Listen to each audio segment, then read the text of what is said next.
Guys, Asher coming at you today, Raid Shadow Legends. Welcome to the video. We have a rare today, guys. We have Bloodbraid. That's right, a rare that maybe you've never heard of. She gets a 2 overall rating here, but she was crucial for me to beat some of the most endgame content in all of Raid Shadow Legends, so I figured why not give her some love here today on the channel. She's an HP-based rare champion. She got about 20k base HP. The rest of the base stats are nothing too exciting. Let's take a look at her in-game here and talk about why I actually have a little fond spot for her, although, to be fair, it's very, very niche. All right, where the heck are you here? There she is. So she looks, you know, aesthetically, she looks pretty good, right? She's same model, if you will, as a Marked or a War Maiden here in these mostly naked barbarians. Not going to complain. Again, the fact that she's HP base is really, really nice. It's fairly easy to build her so that at least she can stay alive, especially when engaging in more, you know, difficult endgame content. So what does she do? Enraging prowess, excuse me, on her A1 attacks one enemy. We have a 40% chance of placing a provoke for one turn. That's actually not a bad shot at a provoke for an A1 ability, especially for a rare. She's attack based on the damage, which is unfortunate because she's an HP based champion. I hate when they do that, and that's the same on all of her abilities. So on Tireless Assault, now we're talking here, and you're going to start to see her use case. A triple hitter with a 25% chance, 35% chance when booked of granting an extra turn. Okay, cool. This is good for Fireknight. But then it gets perfect for Fireknight when we get to Life Curse for A3 ability. Attack one enemy, 100% heal reduction for 2 turns, heals this champion by 30% of the damage dealt. Listen, guys, this is a really decent Fireknight kit.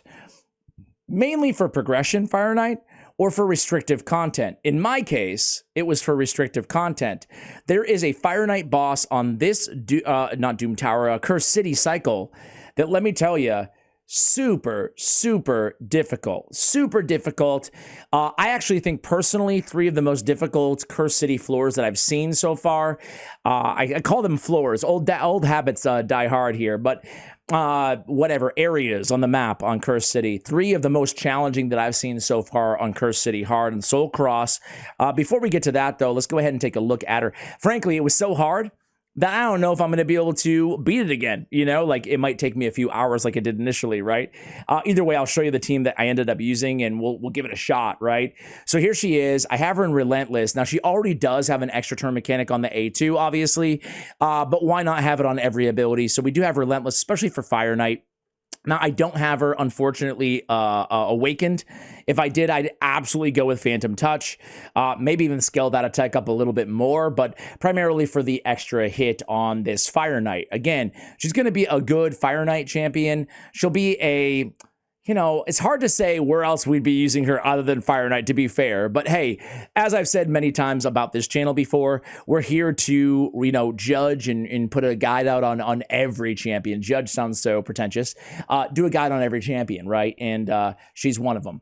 And one that I actually, you know, have like I said, have a little soft spot for. So I built her pretty fast, 230 speed, some survivability, so she doesn't die right away. We don't have any support on this team, or very, very few. I think we have a Tuana Rock.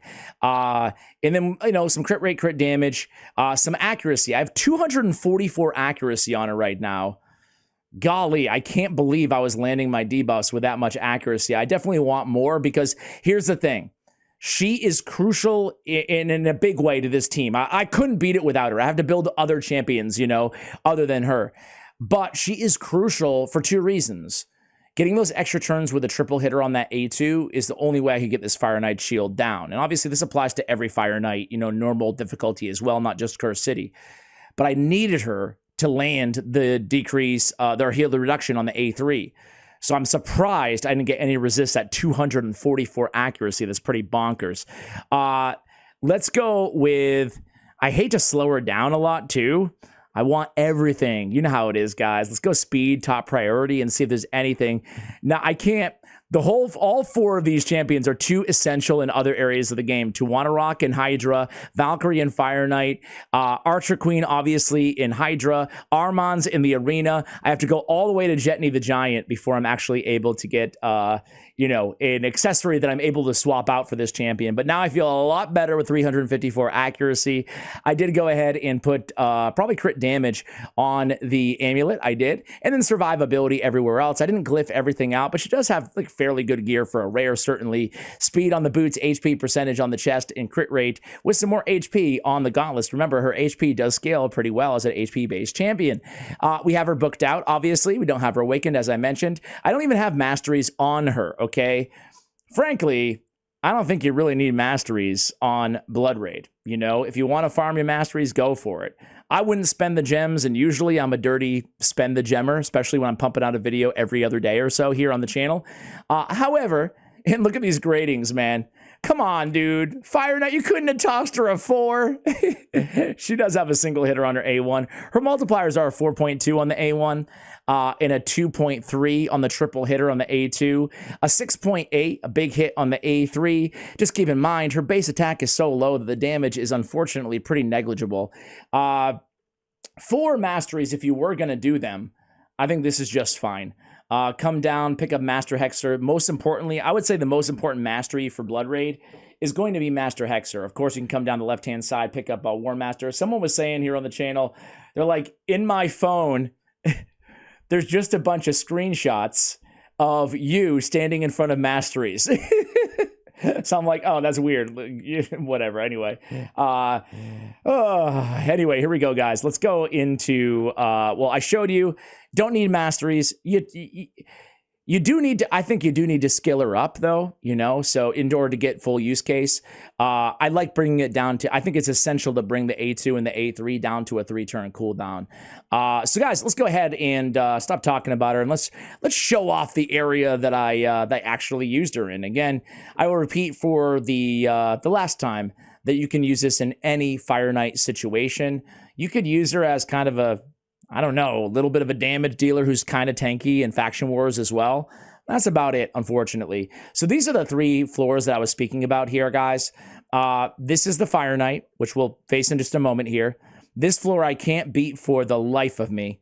It's very difficult, and I just can't. I can get by the first wave, and then I get smoked. And this double boss is the hardest double boss that I've faced so far in the game. Tainted Fyro and the Ice Dragon.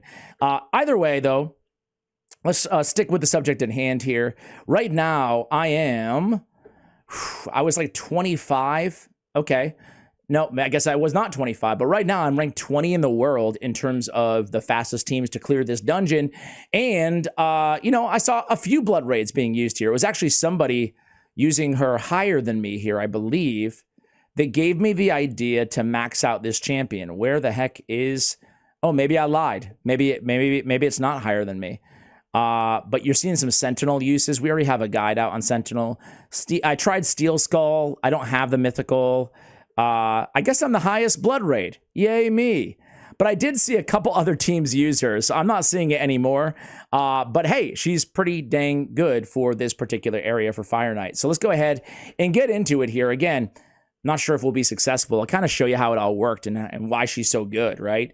So we're going to go in. We're just going to buff up right away here. We do have an ally attacker in Creela, Witch Arm. But we're just going to buff first. We're just going to use the A1 because we're going to get this first big attack out of the way with. We're going to put the counter attack and the reflect damage on everybody. And we're going to switch forms here with Geralt Broadmaw.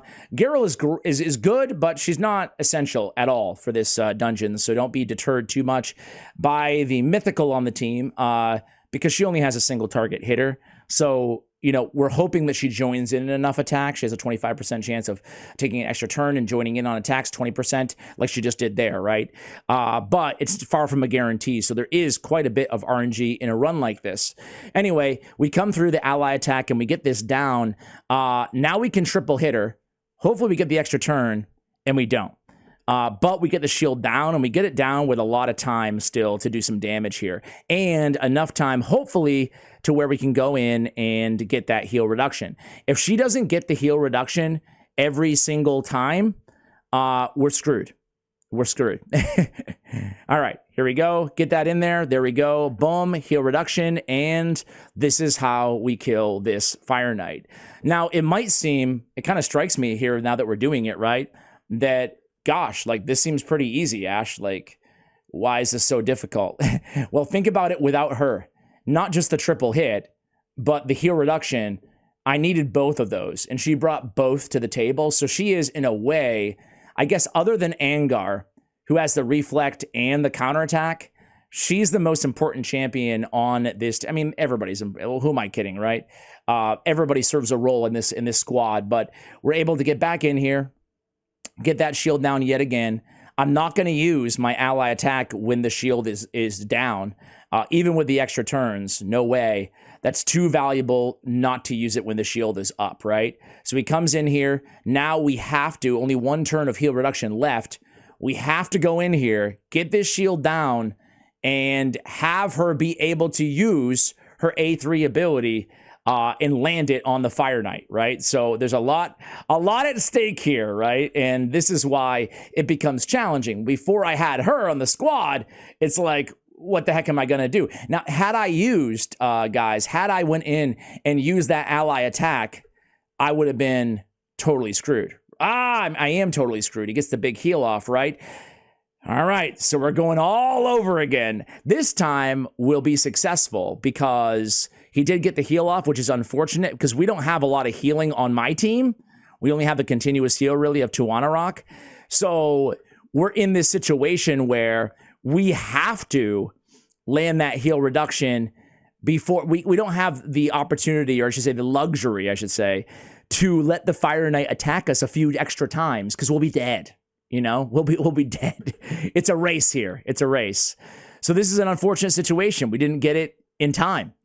Yeah, I can A3, but I'm not going to be able to get back to the A3, or excuse me, I can A2. I'm not going to get back to the A3 unless we get that extra turn. So let's hope that we get it. We do get it. So we get the extra turn. Boom, there it is. We stuck it. We're going to keep the ally attack and so on and so forth here. So you guys get the point, right? I mean, I'm not going to try to, who knows? We could maybe do it again on this very try. We'll go one more cycle just to see what happens. But listen, Bloodbraid, is she a champion worth investing in? No, until you need her, right? Until you get in a situation like this where hey, you might need her. She's really, I wouldn't say one of the best rares against Fireknight in the game. Certainly not, because there's a lot of good rares. You know, there's a lot of rares with three attacks on their A1 ability, right? But in a situation like this, and Relentless Gear with the chance of the extra turn, the heal reduction, she's definitely serviceable, more than serviceable, a key part of this squad. So guys, I'm going to go ahead and end it there. I will show you, just to back out of this, it probably took me, surprisingly, before I had Bloodbraid, I probably worked for a couple hours on this, trying out Steel Skull, trying out some different combinations in that Bloodbraid spot. Couldn't get it. Couldn't even get it like super close, honestly. I got him to like half health, maybe a little bit below that, but that's about it. But when I had Bloodbraid in there, that's when I think the second try I was able to lock in that time. So she was the difference for me, so I figured I'd give her a little bit of love in today's champion guide. My team... my team was, again, 125 turns, and so far the only one in the clan to clear that. But again, it was from the help of, sure, I had a mythical there, I had some OP, void, legendaries, or whatever, but it was really the rare that ended up being the missing puzzle piece to this squad, guys. Keep the champion guide requests coming in the comments below. Thank you for watching, and as always, take care, guys.